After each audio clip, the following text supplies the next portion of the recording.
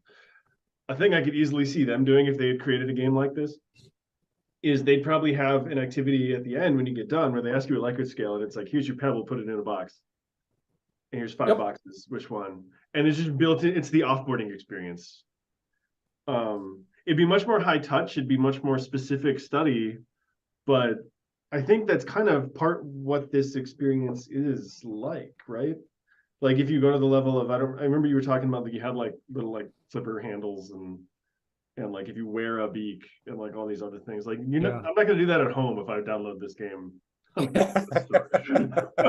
And so I think if you play up the like, rather than saying like, why can't we get more people to do this at home? You could like play up the specialness of the targeted experience and use that to facilitate the research.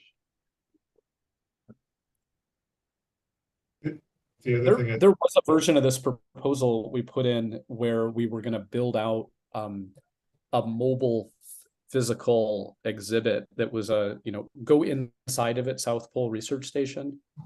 And I think there's still part of us that is curious about that. But man, the rubber hits the road fast when you start realizing that like exhibit design and shipping and all this is like, it's a world, right? It's a world. That's cool. Well, we're right at time. Thank you for some of the brainstorming here. There's at least a couple really tangible ideas that came out of this. So that feels really productive. And it's always good just to kind of share projects that we're working on. So I feel like this was a good office hours kind of use of our hour. So yeah, thank you for all the input on that. And if you